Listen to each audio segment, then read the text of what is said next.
On the surface, markets are still looking strong. The S&P 500 is holding near highs around 6,600, but it is down a little over 1% for the day. You got Bitcoin still holding over 90,000. Most people are thinking this is just another dip, but when I personally look closer, a lot closer, the past few days have shown some major shifts happening right under our feet. This episode covers the 7 biggest market signals I'm watching right now. We've got SEC rule changes, XRP's new ETF and what really happened, Hedera's big tokenization upgrade, quiet but important QNT news, Bitcoin's pullback, cracks in the real US economy, and why gold keeps refusing to go down. I've been trading in the markets for 18 years. I read the filings, the reports, the Fed data, white papers, all the latest news, and then I boil it all down. This is not financial advice. This is the crunching down of tons of hours of research I'm doing every single week so that you don't have to. Let's dig into it. Last week I was talking about how regulators are one of the biggest wild cards in the entire market. This week the SEC basically admitted that the old way of judging crypto is breaking down. So first of all, what is the Howey test? The Howey test comes from this 1946 Supreme Court case about people investing in orange groves. Ultimately, it says that something is a security if there is 1, an investment of money, 2, in a common enterprise with an expectation of profit, number 3, and 4, mainly from the efforts of others. In recent years, the SEC has used the Howey test to say that many cryptocurrency tokens are securities, especially if they were sold in fundraising rounds or early sales. So people have been asking, if a token started life as part of an investment contract, is it stuck as a security forever? For that question, SEC Chair Paul Atkins said something really big this week. He said that even crypto assets linked to investment contracts do not automatically stay securities forever. So once the issuer's promises are fulfilled or the roll ends, the investment contract can essentially expire, even if the token keeps trading. Paul Atkins also outlined Project Crypto, a new token classification system that finally moves away from treating every digital asset with the same old Howey test.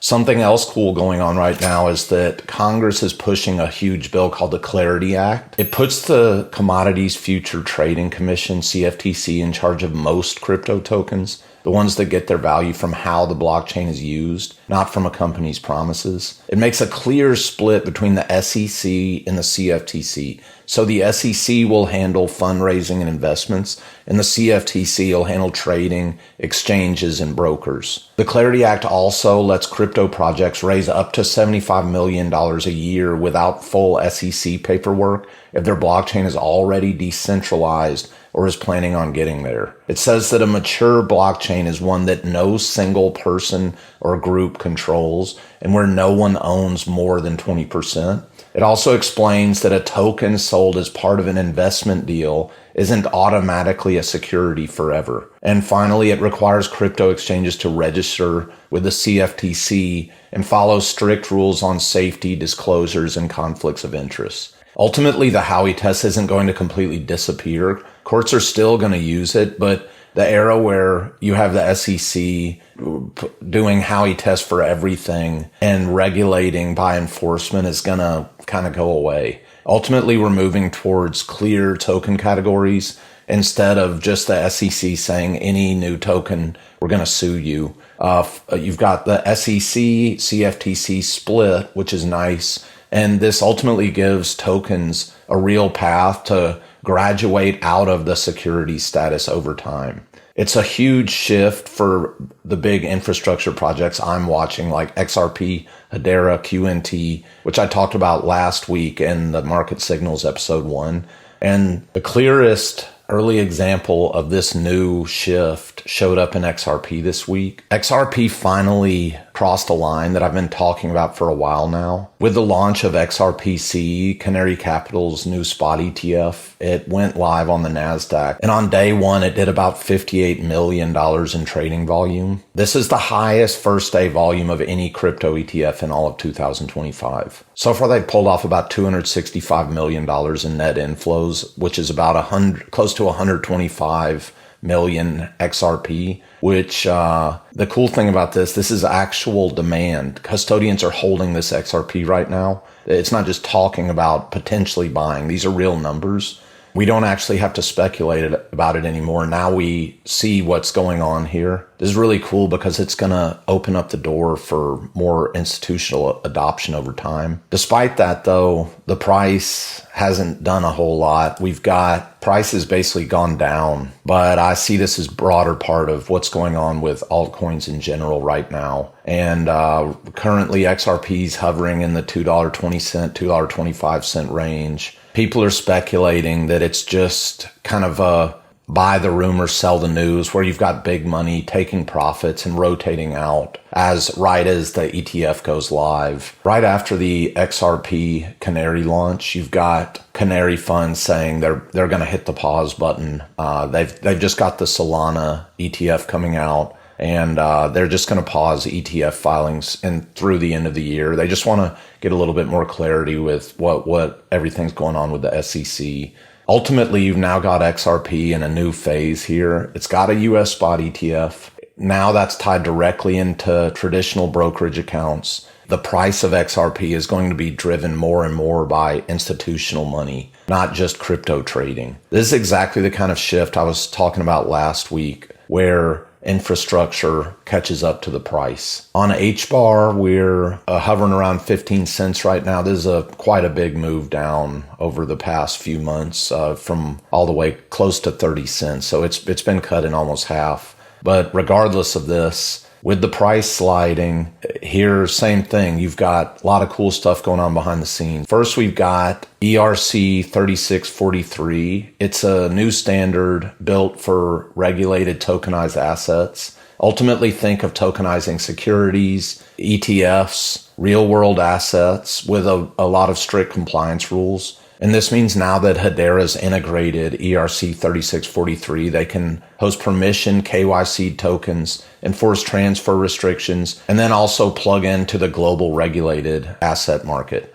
This is exactly what I was talking about when I said Hedera is like the plumbing under the house, and regulations like ERC 3643 help bring Hedera closer to that. We've also got wBTC, which is wrapped Bitcoin, going live on Hedera. And what wBTC is where you take Bitcoin and you wrap it into a token on another network. So you could have wrapped Bitcoin on Ethereum. In this case, you have it on Hedera. You could have it on any network that allows tokens like that. Ultimately, the purpose of this is you can move the value of a Bitcoin onto another blockchain.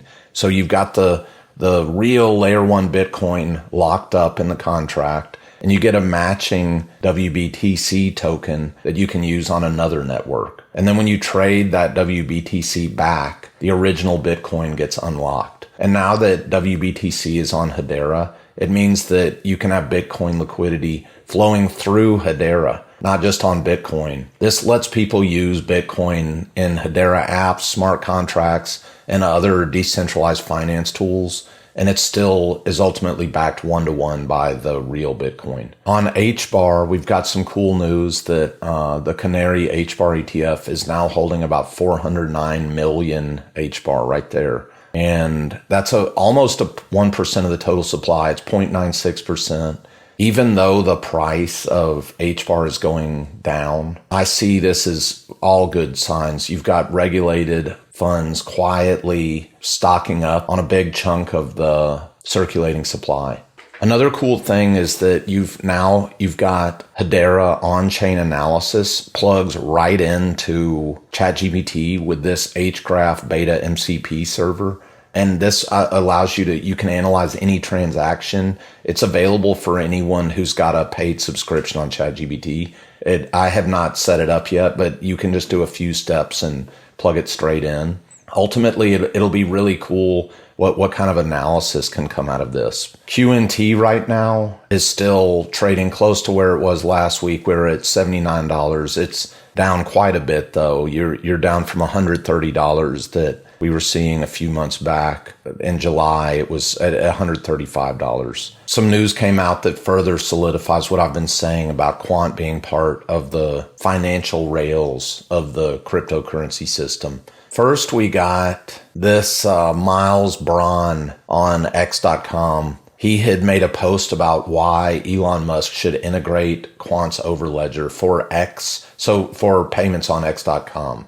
And interestingly, Elon Musk liked this post. That doesn't ultimately guarantee anything. That doesn't mean Elon Musk has promised he's going to use Quant, but it at least shows that a relatively smaller crypto project in Quant is starting to get mainstream awareness, especially through Elon Musk. Also, this was an interesting finding. SAN-NL11 started noticing all of these interesting connections. So I'm going to walk you through it real quick. We've got Deutsche Börse is one of the largest financial companies in the world. They operate stock exchanges, like they operate the Frankfurt Stock Exchange. They operate clearing houses, settlement systems, all focused in Europe. And it's basically the back-end plumbing that I keep referring to that's making markets move behind the scenes. Back in 2023, Deutsche Börse announced this Google Cloud partnership to scale and modernize its D7, which is its system for issuing and managing tokenized securities.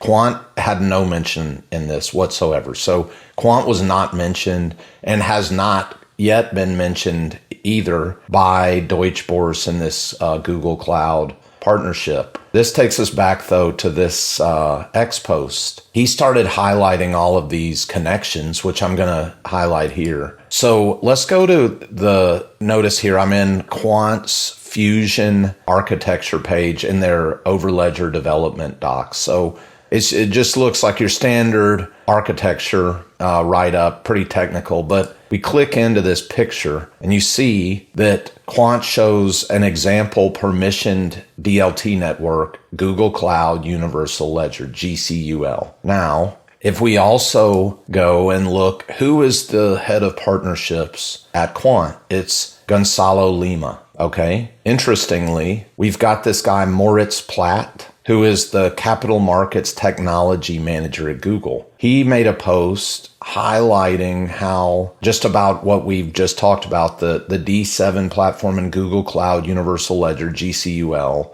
Gonzalo Lima, the head of partnerships at Quant, he liked the post. Ultimately, it's not a proof of a partnership, but all of these connections are interesting. And I think this matters because Overledger and Fusion are designed to settle value across legacy finance, public blockchains, permissioned ledgers, and tokenized asset platforms like D7.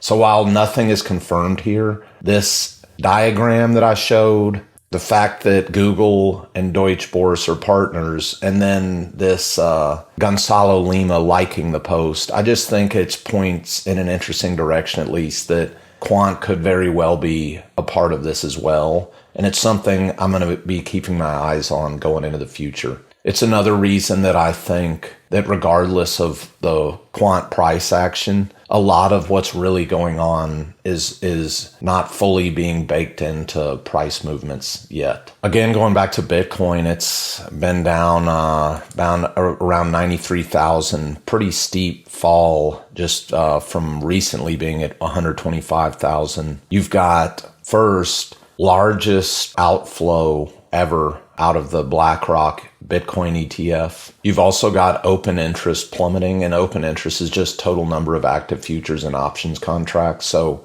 a lot of these contracts are getting settled, which means the open interest is falling. Leverage traders are getting flushed out. Ultimately, I still don't see this as full-blown panic. I think that there could be much larger drops ahead, especially tied in with what all is going on in the markets. Like I said last week, we're in an AI-driven bubble. At least I think we are. And it ultimately just makes everything more fragile, where small moves can get compounded. I think the Bitcoin move fits in the picture because you're not really looking, compared to historical plummets, like back from peaks in 2021, like 60,000 down to 16, or even further back where it had gone up around the 20,000 mark. And then if I remember it, like around 3,000. We're not seeing plummets like that yet. Who knows what's coming? Okay, this next part. First, I wanted to say last week I was talking about how you had rising credit card delinquencies, car repossessions,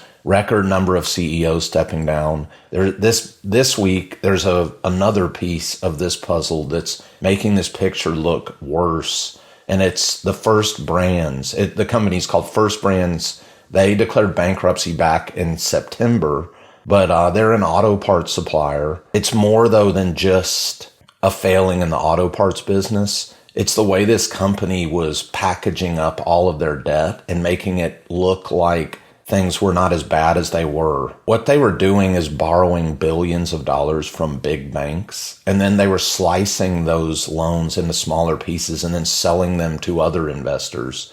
And each individual investor wasn't seeing the full picture. They also had billions more hidden debt that were off balance sheet in categories that didn't look like loans on their balance sheet. Additionally, they were having this thing called invoice refactoring. You have some widget, you've sold it, but you haven't received the money yet for it. So let's say that you're owed $1 million for these widgets you've sold.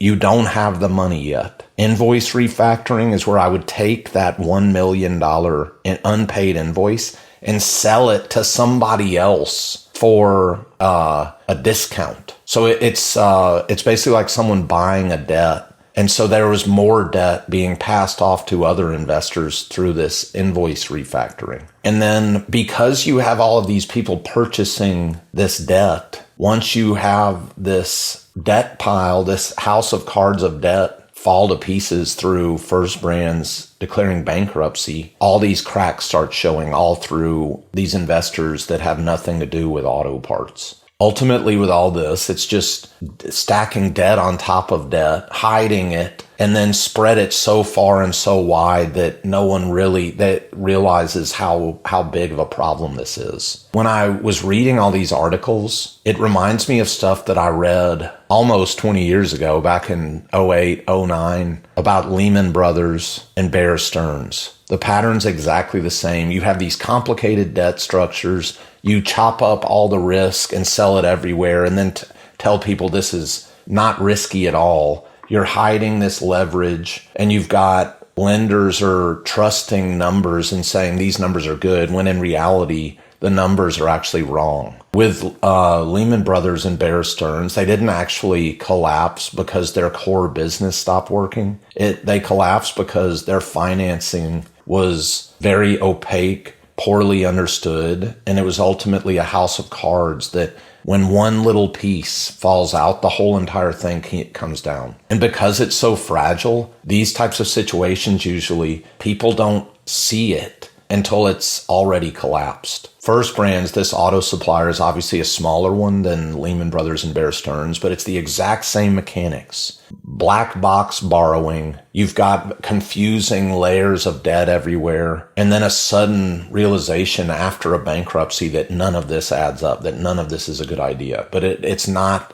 noticeable until after everything is collapsed. This is the kind of credit blow up that once it explodes, it's so obvious to everyone, but 1 minute prior, no one even thought there was an issue there. This is why these types of situations, when you start seeing one crack, there's usually way more below the surface. The aftermath, though, of this is where First Brands is coming into the news today, is that UBS liquidates their O'Connor funds because of the First Brands bankruptcy. The O'Connor funds were holding First Brands debt, the people I'm talking about that are buying this bad debt, and the losses were large enough that UBS decided to unwind all of it. So you've got consumers under pressure, you've got car repossessions hitting record levels, you've got credit card delinquencies going up, you have major bankruptcy here that's starting to spread its wings into other areas. You've got hedge funds taking loss as a result of this, and the fallout spreading into bigger banks. All of this is the exact type of hidden leverage that we were seeing back in the Great Recession. I thought this was also interesting this week. You've got White House didn't publish the October jobs report, and they had said last week that they would likely never publish it. But now that's changed, and they are going to publish it this week, although they said certain pieces of data might be not in it. The reason I find this so interesting, this is the Federal Reserve, the Fred chart for unemployment rate. And all of these gray bars are recessions. Every single one of these and this goes back to the 1940s, 1948. And what you notice every single time, it's typically below the 5% mark, not here in the 70s, but typically you've got unemployment rate drops below 5%. See the 5% right here.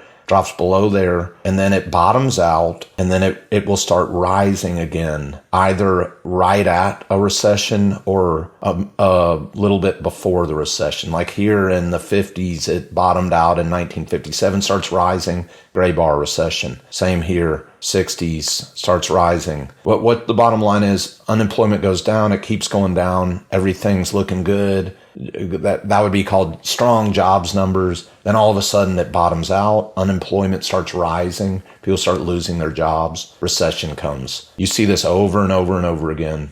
And now here we are. We started seeing the numbers bottoming out back in around summer of 2023. So more than 2 years ago, the numbers have been rising. We'll see what the number is going to be this time. Right now at the August number, we had 4.3% unemployment. And we'll see where it is now. In the short term, you could have some noise, but I see all of this rising number for over 2 years now.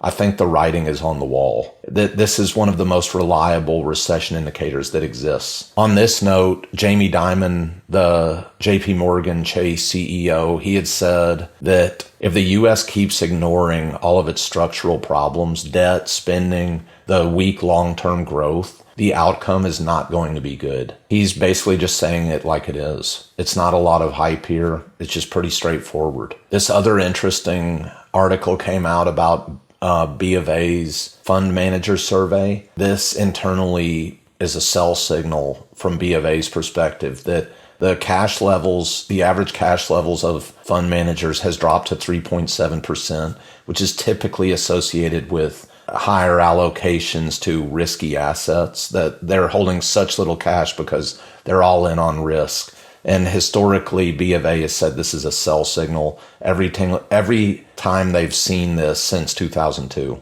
When this has happened in the past, when cash drops this low, what you've typically seen shortly after, you see stocks pulling back within 1 to 3 months. Treasuries would outperform, so U.S. Treasuries, and then risky assets struggled. When you couple this with the fact that the S&P is we're not in a correction yet. A correction would be 10%, but you're 4.2% below its peak back in October. And managers are also in that B of A report saying that the biggest risk right now is an AI-driven valuation bubble. This is lining up perfectly with everything I was talking about last week as well. Too much leverage, too much optimism, and too much risk being ignored that we don't even fully understand. I don't think we're going to fully understand all the risks until, as I said, the house of cards collapses. When you put it all together, though, you've got the subprime credit cracks, the hedge funds taking losses, jobs trends pointing towards recession with the unemployment rate.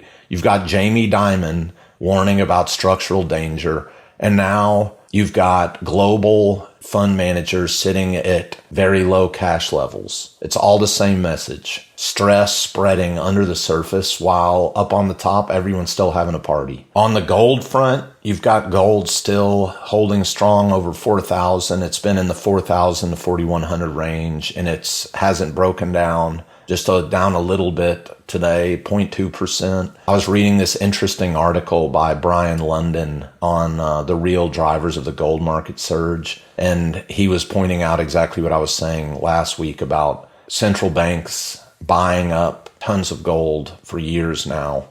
ever since Great Recession. As a recap, last week I was talking about how central banks prior to the Great Recession were net sellers of gold, and then they've been net buyers ever since the Great Recession, going up now to record levels for the last few years. And the fact that gold is so strong here, it tells me, one, that all the big players on the global stage, they don't fully trust what's happening right now. They see the same economic risk signals we're talking about, and they want insurance because gold is historically one of the most defensive assets there is. Ultimately, where I see all of this right now is that I'm cautious on the AI valuations. You've got NVIDIA earnings.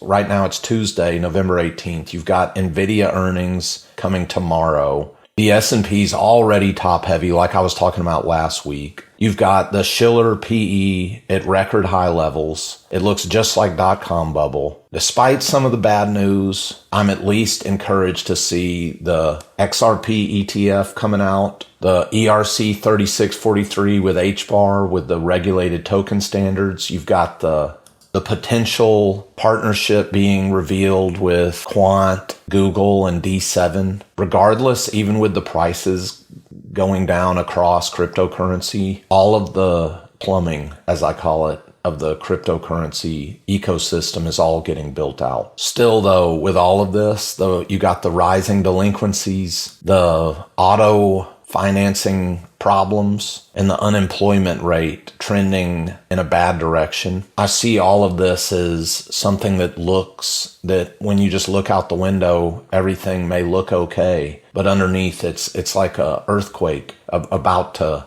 let loose. Gold holding so strong with all of this going on behind the scenes, with increasing purchases, almost record levels from global central banks. This is not an accident, believe me. These people are not just haphazardly doing this.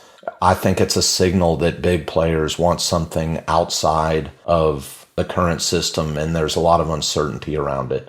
Ultimately, with all this, I have a really long time horizon. If we are currently in an AI bubble that's going to burst, and that's my personal opinion that that's the case, I think some prices are going to overshoot and they're going to have a very hard correction. But the underlying infrastructure players that are building these relationships and setting up this infrastructure behind the scenes are going to be the ones that come out stronger on the other side. I think when all of this, the dust settles from this, I personally believe we're not there yet by any means. We haven't even seen a correction or a bear market, but I think there's going to be some amazing buying opportunities at the bottom. And I'm going to be watching this every week to try to figure out as close as possible. You can't ever perfectly predict it, but when is a bottom actually going to be here? That's something I'm going to be watching very closely. Ultimately, with all this, I want to know which of all of these signals I've been looking into do you like me digging into the most? If you drop that in the comments and tell me what of these you'd like me to dig into deeper, I'll definitely read the comments and I can incorporate that into this next week. I'm literally reading this research every day, so you steer me in the right direction and I'll go even deeper than I have been. Ultimately, though, if you want to go deeper with other cool stuff, YouTube is going to recommend one of my longer breakdowns next. And I'll really slow it all down and walk through how everything works. So be sure, stay informed, stay patient, stay grounded, and I'll see you next week in the market signals.